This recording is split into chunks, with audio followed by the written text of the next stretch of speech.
I built a new mock! It's Shockwave from Transformers. So come with me, we're going to take a closer look at how this is built. I want to break down parts of it, see how they're made, and I'll walk you through my process. You're looking to build something, maybe seeing how I approach building a mock might give you a few ideas. We'll have a great time, we'll take a closer look at the creation and everything. Let's do it. For those of you who might not be super familiar with Transformers, or Shockwave in particular, here's a side-by-side comparison with how he looks versus what I made. That being said, there's so many variants and versions of this character, and I did indeed take inspiration from many versions. But as you might be able to tell, the final design was heavily inspired by his Generation 1 appearance. And actually, this is where I started when I was designing this mock. I gathered up a folder with reference images, so I could study how Shockwave looks, and I could get ideas of how I maybe want to replicate that with Lego. So in those early design stages when I was researching, I found this image. This is the one I liked the most. This is Shockwave's appearance in the War for Cybertron video game. You can see how he looks when he transforms there as well. Yeah, I liked how this looked. I wanted to add that kind of modern twist to the classic G1 art style, which is kind of what this is doing, to a degree. Because look at it, a lot of the line work and the shapes, they feel more detailed and dynamic. And this huge, glowing, like souped up blaster arm, oh, that looks incredibly cool.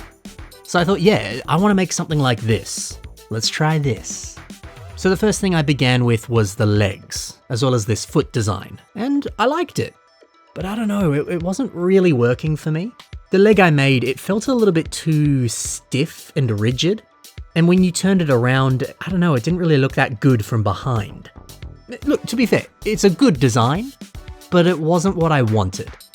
I'll give you a few breakdown images of how this is made in case you just want to straight up steal this design for yourself. Please go ahead. I'm actually quite proud of how I used this hot dog piece. Doing so allowed me to angle those kind of side panels a little bit, so they rest at a bit more of an interesting angle. Yeah, the kind of tech that goes into making that is interesting. I'll definitely play around with that again in the future. Oh yeah, and then here's a breakdown of the foot design as well. Again, feel free to steal this and put this in your own stuff. So as I was making all of this, I realized that the design I was visualizing, it was possible, but I don't know if it was possible to make what I was seeing with purple pieces. Yeah, purple is a color that's getting more and more common these days, which is great. But there's still so many elements that just don't exist in purple. I had so many ideas as I was making this, thinking, oh, I'll try this. Let me see if that piece exists in purple. And then it doesn't. So yeah, as much as I wanted to bring this design to life, it was becoming increasingly more obvious that the purple part limitations were gonna make that a little difficult. So I changed directions. I set these legs aside and I said, all right, let's build the head and the torso. I ended up making this, and I was super happy with how it looked. But I realized early on, yeah, this is looking a little bit less like that artwork and more like the G1 art style. So I said nuts to that original idea, and I said, hey, you know what, I'm just gonna make a G1 Shockwave. Now that I've got this physically in front of me, that sounds more exciting. Let me break down how I made the torso and the head, because I'm quite proud of how this works. The main kind of structure of the torso is this little box design. It's not all that complicated, just using a lot of basic bricks. But then you kind of insert this substructure into the center. And here's that substructure. If I remove some of the pieces, you can get a bit of an idea of how the inner workings look and work. I started off with that 1x2 brick with studs on both sides. I could link some purple pieces onto those side studs a little bit later. But for now, I added this 1x2 round plate right here. You'll notice that this piece has some like hollow stud connections. And because of that, it allowed me to place this 1x3 magenta tile in the center, like this. And so using that exact same principle, I placed a 1x1 hollow stud in the middle right here. From there, I branched off of that stud, and I got one of these plate pieces with bar connections on both sides, which is a great piece. From here, I was able to build these little like triangular sections and link them onto the bars. This allowed me to rest the magenta on the sides, just like so. And yeah, that's how I built this little magenta section. But let's go back to those little triangle bits.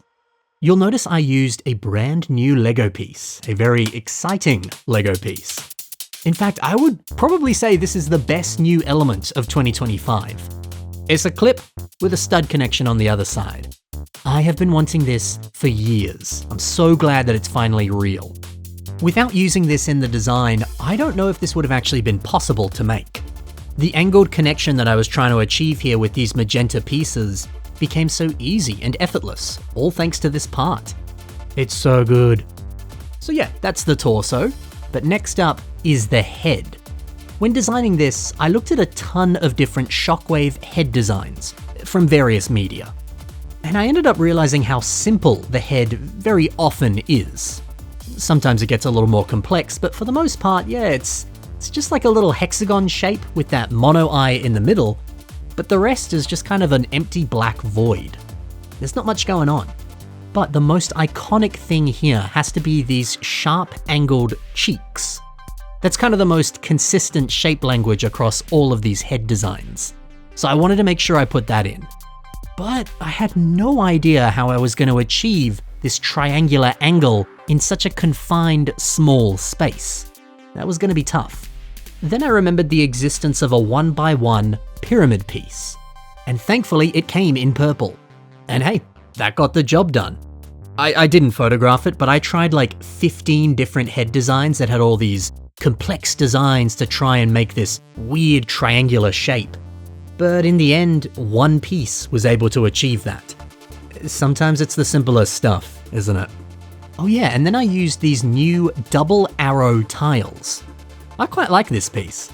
They appeared in some of the recent Harry Potter banner sets. You can see one of them on the front right here. I felt like this was a pretty good match for the little antenna things that he has on his head. It was very sturdy, quite simple. I like it. Alright, let me remove the head from the body and I'll show you how this is built. Yeah, the design itself is quite sturdy and it makes use of a lot of smaller pieces. I did actually play around with a translucent yellow stud for the eye. And yeah, it looked okay, but I don't know. There was something a lot better about this Keat orange stud that I ended up using. The solid color I think makes it look a little bit more cartoony, and I think it just kind of complements the purple color scheme way more. We'll jump ahead now to the final model. There was one unexpected thing that I found while making this, which was that I kind of had to exaggerate the proportions a little bit more than I was expecting. You know, since he is a transformer, they lend themselves to having very boxy and bulky designs, especially on the limbs. It's just kind of the art style and the shape language of Transformers. So it was a bit of an adjustment because I'm normally trying to stick really close to human proportions, but I'm happy with how it looks. I'm glad I got to include a detail like this 1x2 printed tile on his blaster arm. It's always a joy to be able to break out some of these decorated pieces like this. And then it's always a joy to use some flexible hose pieces as well. I wanted to link the blaster arm onto a backpack design like this. It's relatively simple. I probably could have made this a little bit more complex, but I feel like that G1 aesthetic can sometimes be quite simple. There is a certain charm to how that looks, so hopefully I captured that well. You'll see that the arms and the legs do have some level of posability and movement, not as much as I was hoping, but they can move, which is always good. I did also give him some waist articulation as well, and there's a nice bit of swivel going on here. Very happy about that. However, the section that I'm probably most proud of is the waist design. It turned out so clean, and the way that the lines elegantly flow into the legs. I just really like how that looks. So how was this built? Well, here's a breakdown for you. You simply link these two wedge pieces onto these stud connections here and here. You'll see once again that I use this awesome new clip piece. This allows me to rest the 2x3 wedge on a very nice angle. See, that's the beauty of this brand new piece, man. And then the other stud connection, well, I had very limited room to play with back here. So the small size of the D snot element, it made this possible. I'm super happy with how this turned out. And I'm rather happy with the hand design as well. Here's a bit of a small breakdown of how it's made. It doesn't use a lot of pieces, and it's not all that complex, but I mean, it gets the job done. Plus, I think the smaller finger design just kind of makes sense with the scale of this mock.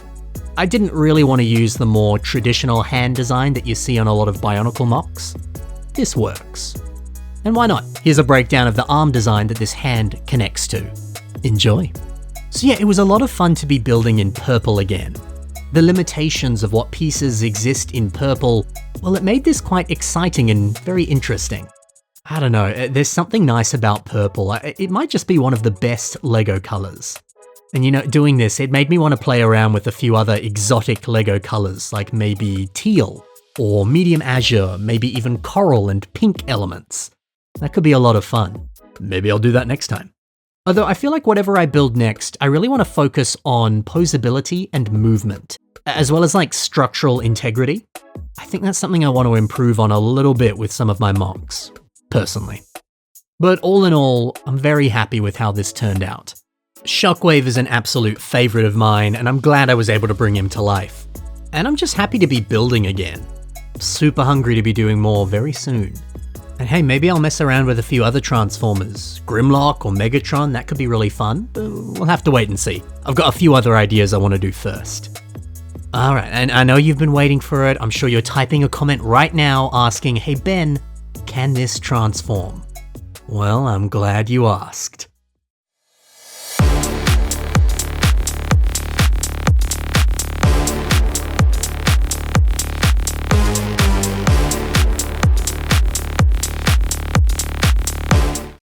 No, it can't.